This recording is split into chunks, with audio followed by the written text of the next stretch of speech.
좋은데요. 더 정말 친근해서 정이 많이 들 것 같습니다. 오늘 본문 말씀은 마태복음 6장 16절에서 34절입니다. 조금 긴 것 같지만 저와 여러분이 한 절씩 교독하도록 하겠습니다. 제가 먼저 16절 읽겠습니다. 금식할 때 너희는 외식하는 자들과 같이 슬픈 기색을 보이지 말라. 그들은 금식하는 것을 사람에게 보이려고 얼굴을 흉하게 하느니라. 내가 진실로 너희에게 이르노니 그들은 자기 상을 이미 받았느니라.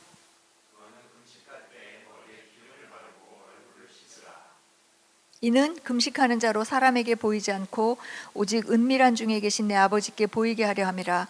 은밀한 중에 보시는 내 아버지께서 갚으시리라.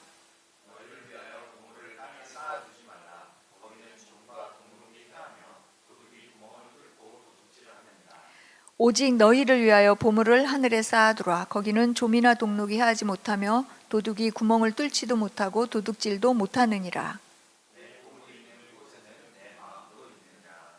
눈은 몸의 등불이니 그러므로 내 눈이 성하면 온 몸이 밝을 것이요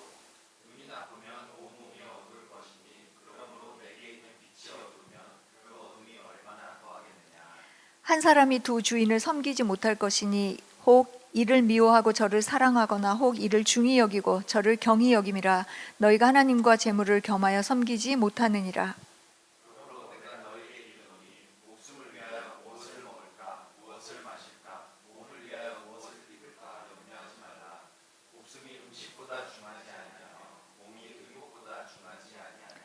공중의 새를 보라. 심지도 않고 거두지도 않고 창고에 모아 들이지도 아니하되 너희 하늘 아버지께서 기르시나니 너희는 이것들보다 귀하지 아니하냐.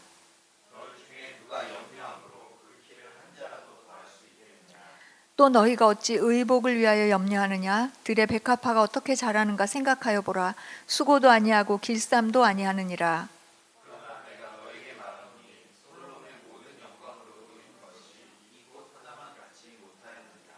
오늘 있다가 내일 아궁이에 던져지는 들풀도 하나님이 이렇게 입히시거든 하물며 너희일까 보냐. 믿음이 작은 자들아.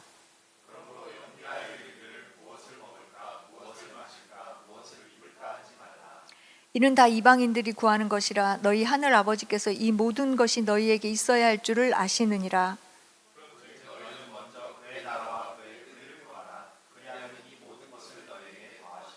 함께 읽겠습니다. 그러므로 내일 일을 위하여 염려하지 말라. 내일 일은 내일이 염려할 것이요 한날의 괴로움은 그날로 족하니라. 아멘. 마태복음 6장은 1절부터 34절까지로 되어 있고요. 전체를 보면 6장에서 말씀하시고 싶으신 내용은 예수 믿고 산 하나님의 자녀가 어떻게 살아야 되는지 거기에 대해서 말씀을 하고 있습니다. 그러니까 지금 하나님의 자녀인 우리, 저와 여러분이 어떻게 사는 게 잘 사는 것인지를 말씀하고 있는 겁니다. 마태복음 6장은 크게 세 부분으로 나눌 수 있어요. 1절부터 18절은 하나님과 나 사이의 관계에 대해서 이야기합니다. 그리고 19절에서 24절은 믿는 사람이 물질과 어떤 관계를 가지고 있어야 하는지, 세 번째 25절부터 34절은 우리가 이 세상에 살면서 꼭 필요한 일용할 양식, 그러니까 먹을 것, 입을 것, 또 마실 것에 대한 우리의 태도가 어때야 하는지에 대해서 말씀을 합니다. 먼저 1절부터 18절에는 하나님과 나 사이의 관계를 설명하시기 위해서 구제, 기도, 금식이라는 세 가지 활동에 대해서 말씀을 하세요. 이 세 가지 활동 중에 구제는 이웃에 대한 활동이에요. 이웃, 사람과 사람의 관계에 대한 이야기고, 기도는 하나님에 대한 활동이에요. 그리고 금식은 나 자신에 대한 활동이라고 할 수 있습니다. 근데 믿지 않는 사람들은 하나님에 대한 활동은 없죠. 근데 우리 믿는 사람에게는 이렇게 사람끼리 하는 활동, 하나님을 향한 활동, 나 자신에 대한 활동, 그래서 이 세 가지를 합치면 인간이 할 수 있는 모든 활동이라고 요약할 수 있습니다. 그리고 하나님의 백성, 하나님의 자녀인 우리는 하나님을 떠나지 않고 하나님 앞에서 사는 사람들이에요. 그래서 우리의 모든 행동은 오직 하나님의 관심을 끌기 위해서 해야 합니다.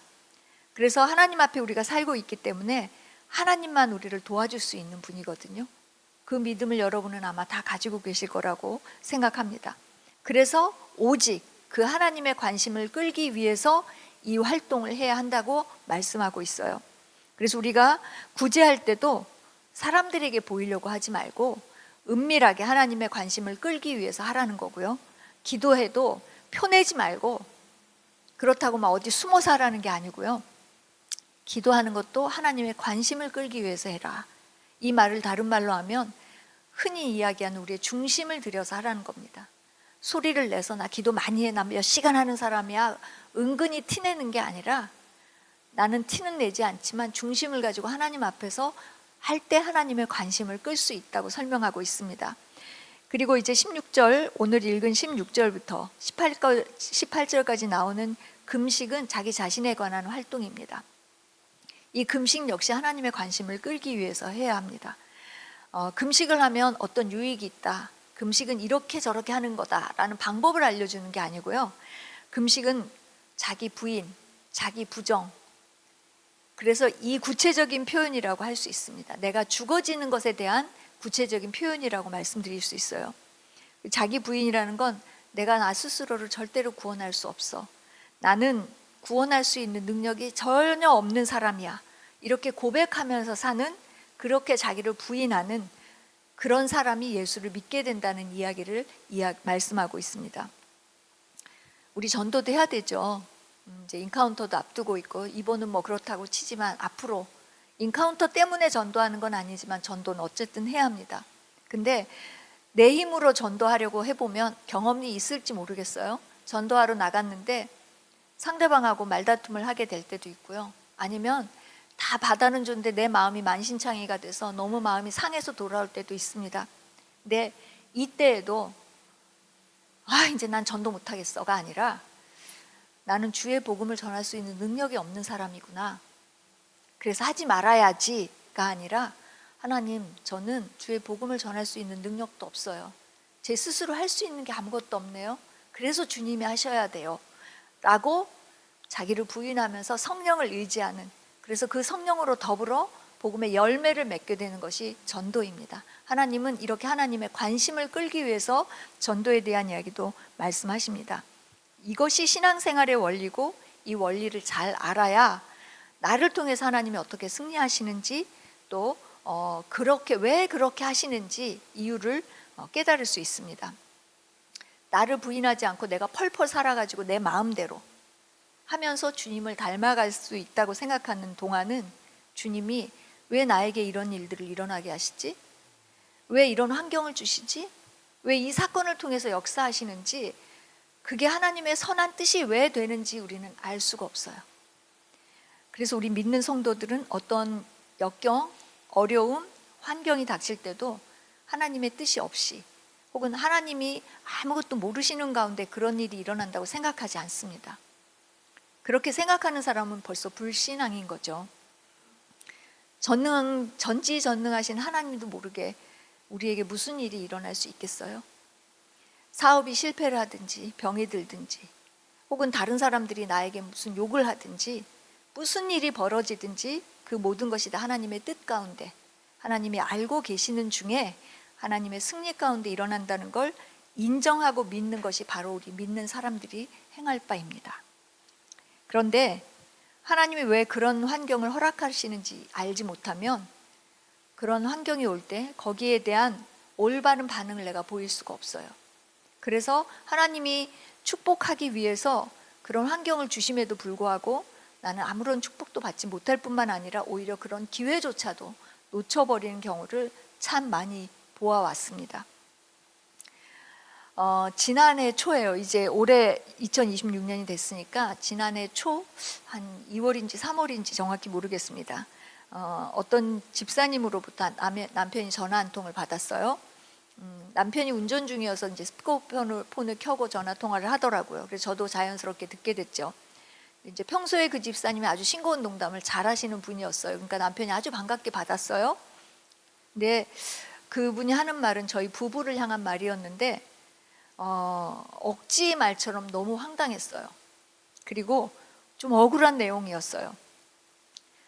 그래도 우리가 별 반응 없이 그냥 듣다가 그분의 수위가 점점 높아지니까 이제 남편이 집사님, 제가 운전 중인데 나중에 전화 드려도 될까요? 하고 이제 전화를 끊었어요. 그리고 저희 둘 다 잠시 아무 말을 할 수가 없었습니다. 할 말이 없었어요. 할 말을 잊은 거예요. 그래 놓고 나중에 우리가 맞받아서 화내지 않고 그래도 좋은 말로 잘 끊어서 참 다행이다 이렇게 했지만 그 다음에 생각할수록 화가 나는 거죠. 뭐지? 이렇게 며칠을 보내는데 문득 떠오르는 말씀이 있었어요. 누가 와서 오른뺨을 때릴 때 왼쪽 뺨도 대주라는 말씀이었어요. 그때야 제가 그 집사님께 우리가 오른뺨을 맞았다는 걸 깨달았어요. 그리고 내가 왼뺨도 대지 못했다는 것도 알았어요. 너무 갑작스러운 상황이 되니까 그 순간에 바로 말씀 적용이 잘 안 되더라고요. 만약에 그 순간 깨달았다면 집사님 많이 언짢으시고 마음이 상하셨나 보네요. 더 하실 말씀이 있으면 실컷 더 하세요. 이렇게 끝까지 들어줬다면 아마 그게 왼쪽 뺨을 대는 거였을 겁니다. 하나님 말씀을 지키면서 말씀에 순종할 수 있는 기회를 우리가 얻은 것인데 그 기회를 놓친 것 같아서 굉장히 많이 아쉽고 또 부끄러웠어요. 욕을 들으면 누구나 기분은 나쁩니다. 근데 그 욕을 들을 때도 이것도 죽어야겠구나 이렇게 생각하고 그냥 죽으면 반항할 것도 없고 또 같이 대항할 것도 없어요. 왜냐하면 죽었으니까. 근데 이 원리를 알지 못하면 네가 뭔데 그런 소리를 하냐고 싸움이 나겠죠. 그리고 결국은 나 자신에게 아무런 유익이 없게 됩니다. 이런 것처럼 우리 믿는 사람들은 어려운 일을 당하면 반드시 하나님께서 죽으라는 사인으로 알고 죽으면 그것이 축복이 됩니다. 근데 자기를 부인하고 죽는 것이 거기서 끝나면 우리는 참 허전할 거예요, 아마도. 그런데 그게 끝이 아니라는 겁니다. 내가 죽으면 예수가 살아나요. 그러니까 주님이 내 안에 충만하게 살기 위해서 나에게 죽으라는 거예요. 덮어놓고 나를 망가뜨리기 위해서 죽으라는 게 아니라는 겁니다. 어려운 환경, 역경 이런 것들이 닥칠 때마다 주님 앞에 죽는 사람은 주님의 승리가 뭔지를 경험하게 돼요. 하나님 아버지의 뜻을 따라서 양육을 받게 되고 축복받는 역사를 작은 거에서부터 큰 것까지 경험하게 됩니다. 이렇게 자기 부인으로 시작해서 자기 부인으로 끝나는 게 신앙생활인데 이 자기 부인을 구체적으로 표현하는 게 바로 금식입니다.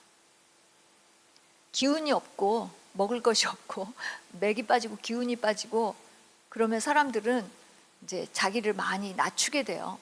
금식 해보신 분들은 압니다. 제가 하루 금식은 결혼하기 전에 딱 한 번 해봤어요. 저는 워낙에 이제 보시다시피 기초 체력이 없어서 금식이 굉장히 어려운데 한 저녁 무렵이 돼가면서 그 헛구역질에 생침이 하루 금식을 하는 게 그렇게 어렵다는 걸 처음 알았거든요. 뭐 기도를 해야 하는데 어떤 분이 암에 걸려서 이제 교회 전체적으로 돌아가면서 금식하는 시간이었는데 제가 그날을 펑크내면 안 됐기 때문에 책임을 가지고 이제 금식을 하는데 진짜 나중에 헛구역질 하면서 막 침 나오면서 그냥 기어서 화장실 가고 그랬던 기억이 있어요. 이게 그 기억을 떠올리면서 제가 자기 부인이라는 게 이러는 거, 내가 아무것도 할 수 없구나, 나 하루도 금식할 수 없는 사람이구나를 느끼게 되더라고요. 그래서 근데 하나님은 여기서도 금식을 비밀리 하라는 뜻이 아니에요. 우리는 착각하기 쉬워요. 너희 얼굴을 뭐 어떻게 해라 이러니까 내가 몰래 금식 안 하는 척하면서 해야 되나 보다. 그건 아니에요. 여러분이 나 혼자 하기엔 힘이 들어서 내가 20일 금식을 하니까 여러분 기도로 도와주십시오. 그건 괜찮아요. 그런 건 괜찮아요. 아무도 모르게 하라는 데 포인트가 있는 게 아니고요. 하나님 관심을 끌기 위해서 하라는 거에 포인트가 있습니다. 이걸 잘 알아야 돼요. 그래서 하나님의 관심을 끌게 되면 당연히 하나님이 관심을 갖고 보시는데 가만히 계시겠어요? 아닌 거예요. 제가 저렇게 하네? 내 눈이 자꾸 쟤한테 가네? 내 마음이 쟤한테 자꾸 가네? 쟤 뭐지? 자꾸 하나님이 눈여겨보시게 되는 거죠. 그리고 쟤 지금 뭐가 필요하구나. 쟤 저거 필요한데 쟤 지가 필요한 것도 모르네. 그래서 내가 기도하지 않은데 하나님이 기도하지 않은 것도 줄 때가 있어요. 이런 거예요. 하나님의 관심을 끄는 것이. 그래서 하나님은 주님의 관심을 끌기 위해서 우리의 모든 삶의 활동을 하라고 앞에서 강하게 말씀하십니다. 그리고 두 번째는 6장 19절부터 24절인데 여기에는 하나님 믿는 사람들이 하나님과 어떤 물질의 관계를 가져야 되는지 이야기합니다. 우리는 신령한 것을 사모하면서 살아요. 신령한 것으로 살아가는 사람들이기 때문에 그렇습니다. 근데 신령한 것을 향해서 살고 있다고 해서 세상에 필요한 물질이 없는 건 아니에요. 세상에 물질 없이 살 수 있다는 말이 아닙니다. 우리가 아무리 예수를 믿고 열심히 기도하고 아무리 전도 많이 하고 해도 육신이 이 땅에 사는 동안은 물질이 없이는 살 수 없어요. 그러니까 하나님께서 만약 이스라엘 백성들을 이제 광야에서, 애굽에서 광야로 데리고 나와서 먹이시는데, 만약에 하나님이 아침에 얘들아 너네 밥 먹었다고 치고 배불러, 아주 신령한 말씀으로, 그리고 또 점심때가 됐는데 또 똑같이 신령한 말씀으로 점심때가 됐으니까 니네 먹었다 치고 또 배불러, 그렇게 하신 게 아니에요. 물론 하나님은 말씀으로 배부르게 하실 수 있어요. 근데 하나님이 하신 방법은 구체적인 물질인 만나를 내려서 먹게 해주셨고, 구체적인 물질은 물을 내서 마시게 했다는 겁니다. 이것은 성도들이 신령한 걸 사모하고 신령한 능력과 신령한 기쁨으로 살고 있어도 이 땅에 사는 동안은 이 물질을 벗어나서는 살 수 없다는 말씀입니다. 그래서 믿는 사람들이 물질하고 어떤 관계를 가져야 되는지는 굉장히 중요합니다. 그래서 주님이 지금 이걸 설명하고 계시는 거예요. 물질은 크게 나누어 두 가지로 생각할 수 있습니다. 생존하기 위한 물질, 아까 말씀드린 대로 내가 이 땅을 살면서 필요한, 내가 생활하기 위해서 필요한 먹을 것, 입을 것, 마실 것. 두 번째는 그 이외에 남은 물질이에요. 잉여 물질이라고 하죠. 남은 물질입니다. 생명을 유지하는 데 필요한 물질에 대한 건 나중에 25절부터 마지막 절까지 나오고요. 19절부터 24절은 그 남은 물질에 대한 이야기예요. 생명을 유지하고도 남는 물질을 어떻게 할 것인가에 대한 말씀입니다. 근데 여기서 중요한 건 주님께서 보물을 쌓아두는 게 나쁘다고 얘기하시지 않는다는 거예요.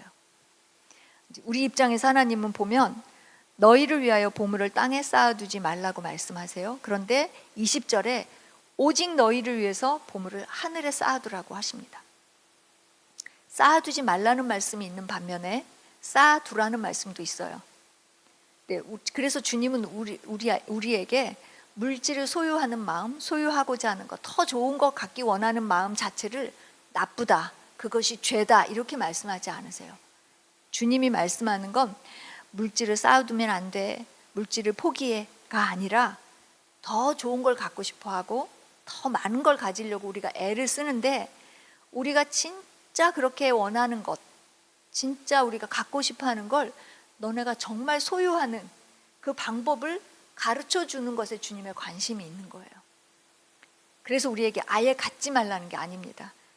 그래서 하나님이 말씀하시는 그 본뜻, 하나님의 그 마음을 우리가 잘 모르기 때문에 그냥 우리는 지레짐작으로 하나님은 무조건 물질은 버리라고 하는 거야 라고 딱 결정해버리고 생각하니까 재미가 없어요. 그렇죠? 그리고 뭘 좀 하면 약간 찜찜해, 죄를 짓는 느낌이고, 하나님은 그거 분명히 죄가 아니라고 여기서 말씀하시는데도 우리의 지레짐작이 그렇게 만듭니다. 그래서 신앙생활도 재미가 없고 성경도 안 읽고 싶고 목사님 말씀도 안 듣고 싶은 거예요. 주님의 뜻을 알지 못하면 어린아이들이, 예를 들어서 그 부모님이 어릴 때 잘 되라고 해주는 말을 잔소리라고 여기서 듣기 싫어하잖아요. 똑같습니다. 우리가 주님의 뜻을 제대로 이해 못하면, 예수 믿고 교회를 다녀도 하나님 하시는 말씀, 그 뜻을 본래 모르면 하나님을 자꾸 잔소리하는 분으로 생각하세요. 내가 하는 것마다 하지 말래, 내가 하고 싶지 않은 것마다 하래. 하나님을 약간 청개구리처럼 그렇게 만들어버리는 속성이 우리에게 있습니다. 그러니까 맨날 하나님이 잔소리꾼인데 잔소리꾼하고 같이 신앙생활하고 함께 산다는 게 얼마나 속이 답답한 일이겠어요? 그렇게 생각하는 사람들은.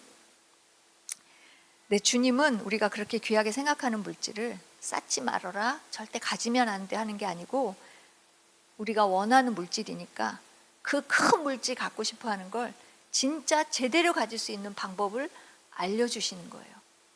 하나님은 결코 우리에게 손해가 되는 일을 알려주지 않으세요. 손해되는 일을 하라고 하지 않으세요. 하나님이 사랑이시라고 할 때는 그 안에 하나님은 우리에게 결코 손해되는 일을 시키지 않는 것도 당연히 포함이 되어 있습니다. 그러니까 사랑이라고 하시죠. 그래서 우리는 언제든 아버지 되신 주님께서 요구하시는 건 결코 손해가 아니고, 유익한 것이라는 것을 아주 분명하게 생각할 때 아주 우리는 신앙적인 성공적인 신앙생활을 할 수 있습니다. 근데 이 주님이 보물을 땅에 쌓아두지 말고 오직 너희를 위해서 어디에 쌓아두라고 하세요? 예, 하나님 뜻을 모르니까 이제 교회에서 헌금 설교를 하면 교인들이 많이 시험에 듭니다. 제가 오늘 이 말씀을 일주일 내내 묵상하고 생각하고 준비하면서 리파이너리 교회에서 이것 때문에 시험에 들면 어떡하지? 이걸 해야 되나 말아야 되나? 엄청 고민이 되더라고요. 근데 그냥 주님 알아서 하세요. 저는 마음에 주시는 말씀이니까 전할 테니까 그 마음을 만지는 건 주님이에요. 저도 자기 부인한 겁니다. 오늘 말씀 준비하면서. 그래서 요즘 보면 가끔 다른 교회 다니는 성도님들이 저를 만나서 이야기할 때 저희 목사님은 너무 괜찮아요. 근데 그 괜찮은 조건 중에 하나가 뭐냐면 헌금 설교를 안 하세요. 이렇게 얘기하더라고요.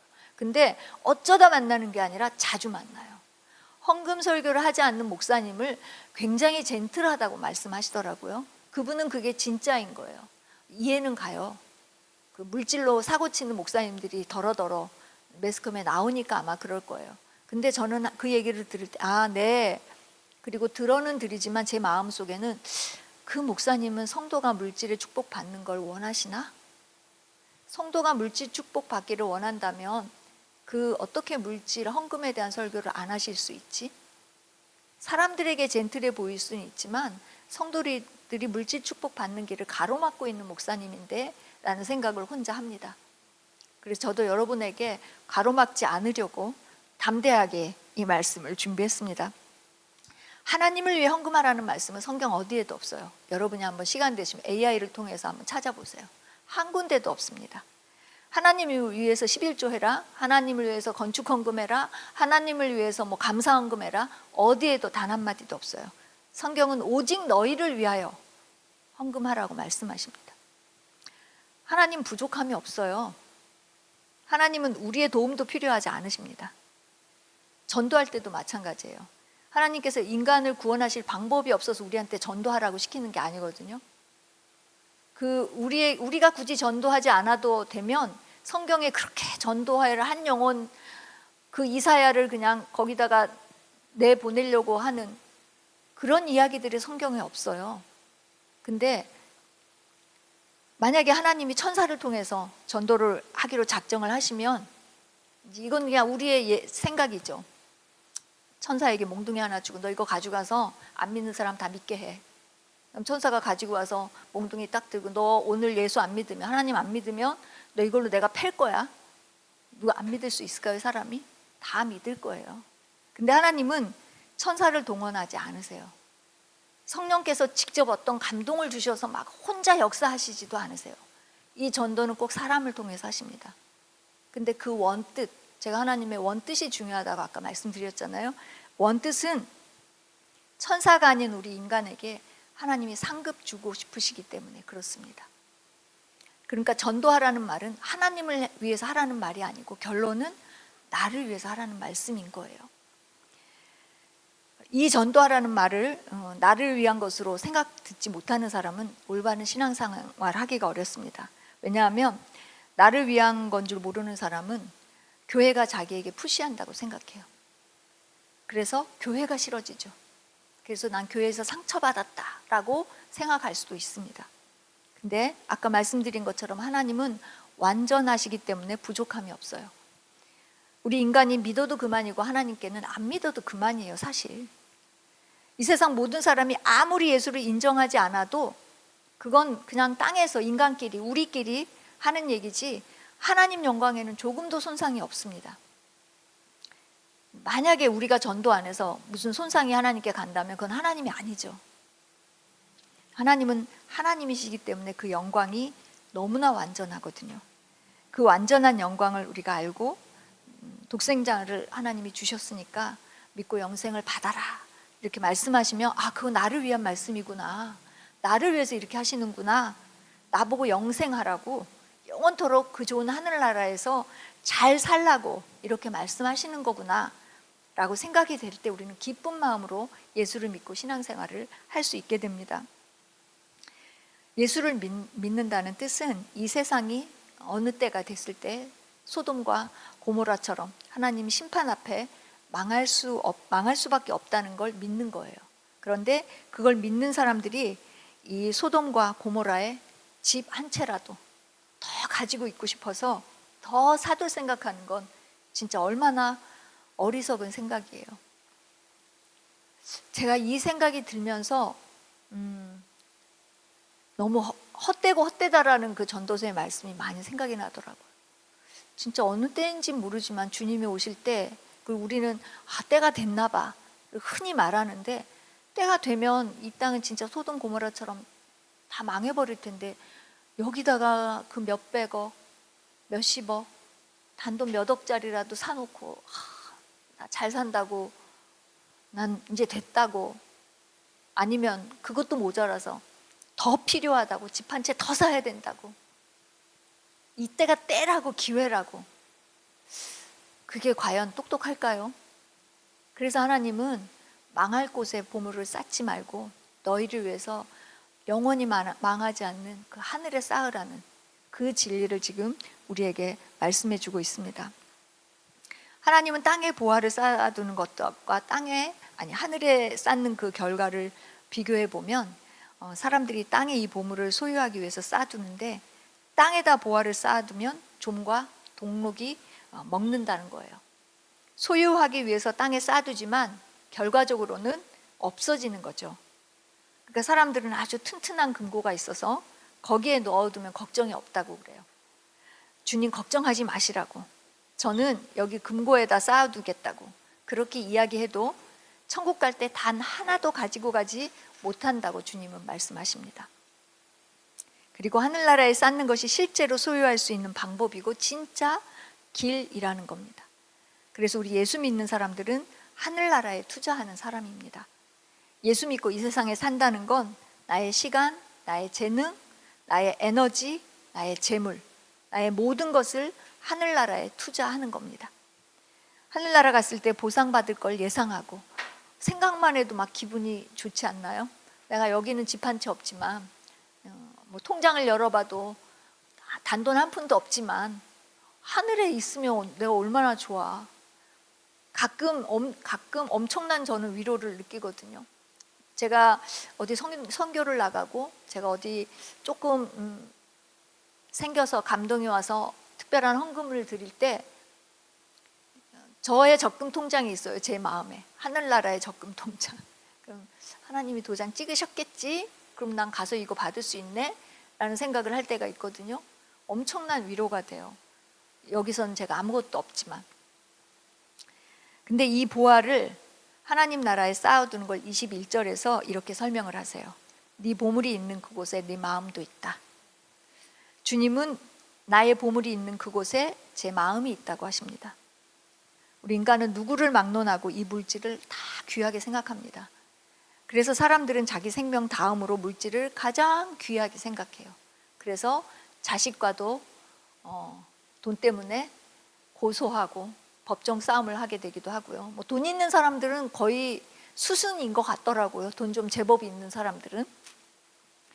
그런데 우리가 예수를 믿는다는 건 하나님께서 말씀하신 대로 우리의 마음을 다하고 목숨과 뜻을 다해서 하나님을 사랑하는 것이고, 누구를 사랑한다는 건 그 사람에게 내 마음을 내어준다는 거예요.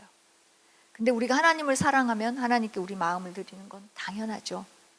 내 마음을 드리지 않고 하나님을 사랑할 수 없습니다. 이건 다른 말로 하면 결국 물질을 드리지 않고 내 마음을 드릴 수는 없다는 얘기입니다. 왜냐하면 물질이 있는 곳에 내 마음이 있으니까. 여러분도 아마 전 재산인 2렙돈을 드린 과부의 이야기를 아실 겁니다.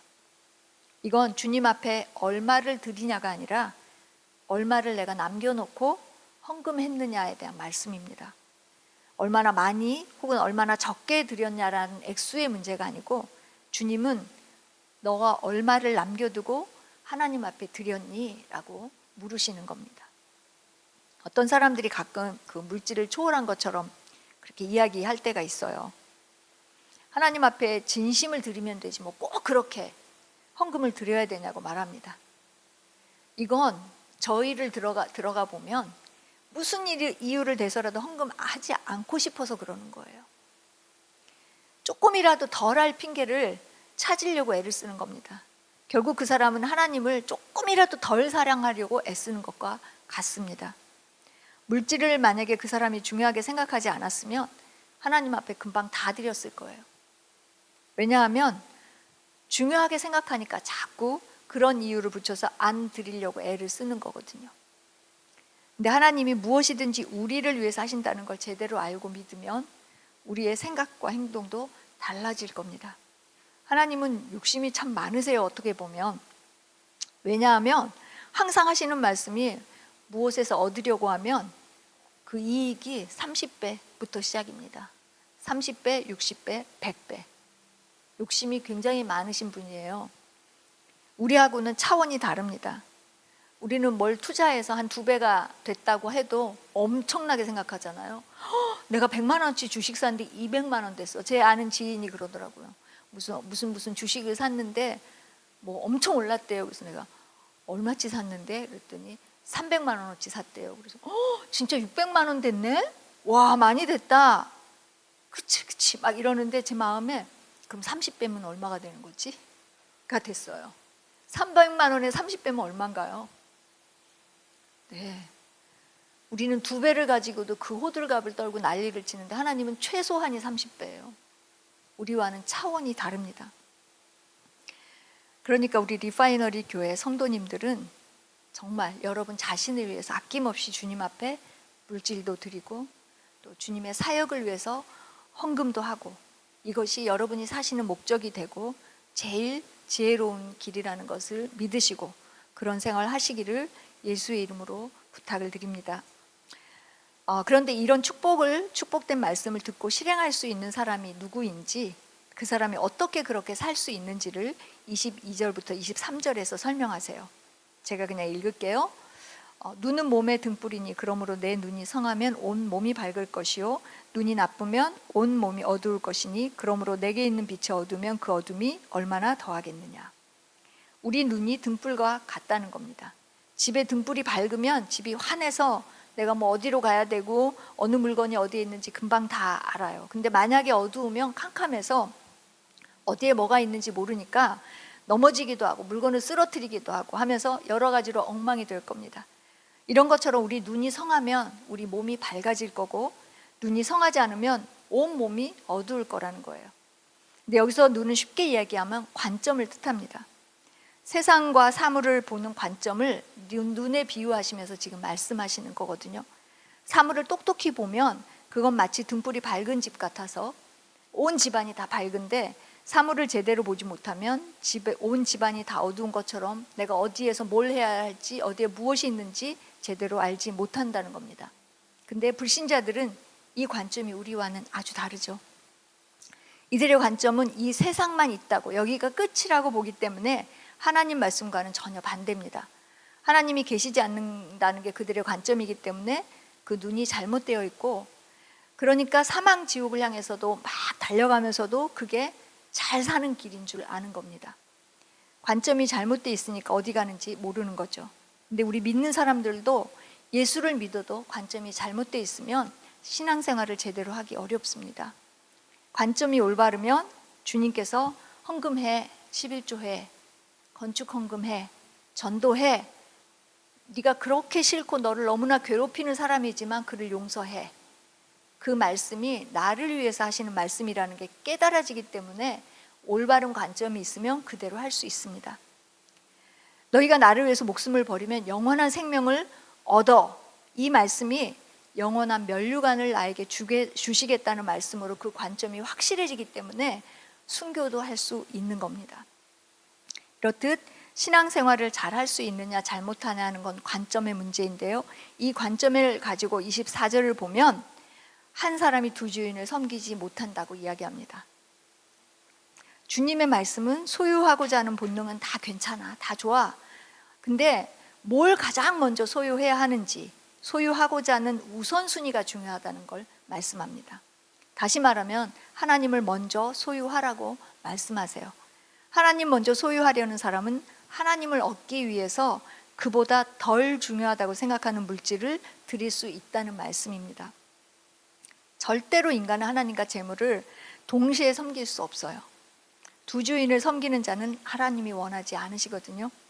그렇기 때문에 세상도 적당히 살고 예수도 적당히 믿는 게 아주 잘 믿는 건전한 신앙생활이라고 생각하는 사람들은 그 생각을 돌이켜야 합니다.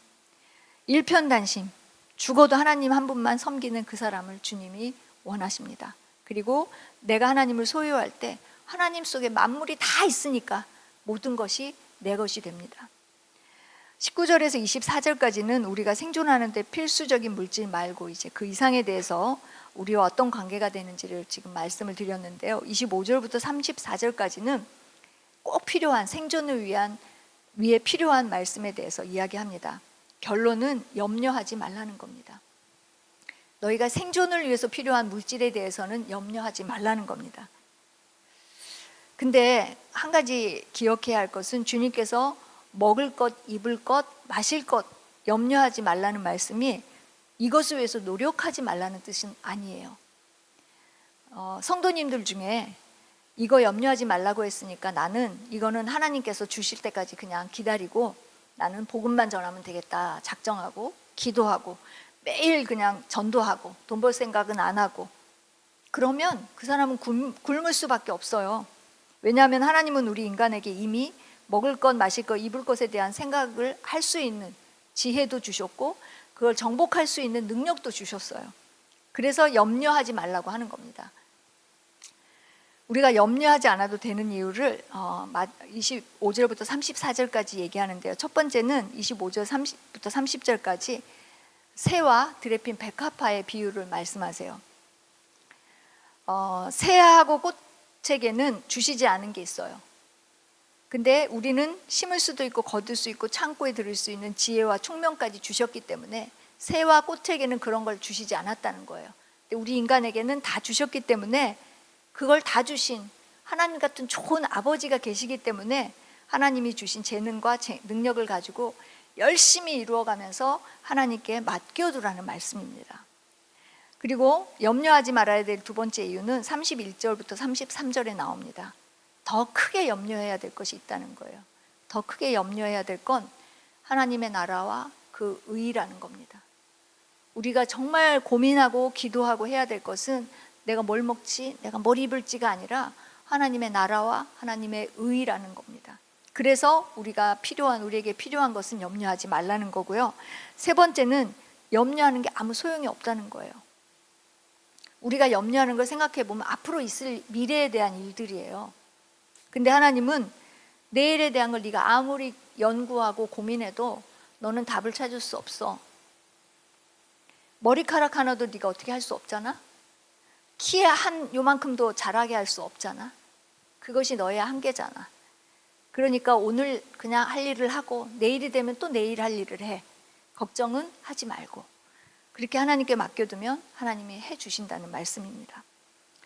오늘 말씀을 정리하면 우리가 올바르게 신앙생활을 하기 위해서는 우리의 관점을 오직 너희를 위하여 라고 말씀하시고 오직 우리를 위해서 모든 걸 하시는 하나님의 마음과 그 본 뜻에 맞추어야 하고요. 우리의 모든 생활을 하나님의 관심을 끌기 위해서 해야 한다는 겁니다. 하나님이 하시는 모든 것이 오직 나를 위한 것이면 이 확실한 믿음을 가지고 있으면 어려운 상황이 와도 어떤 환경이 닥쳐도 내가 내 속이 너무 아파서 어떻게 할 수가 없는 것 같아도 내가 한 걸음씩 발을 뗄 수 있고 한 걸음씩 발을 뗄 때 오직 나를 위하여 인도하시는 주님의 말씀을 따라갈 수 있을 것입니다. 이런 여러분 되시기를 예수의 이름으로 축복합니다.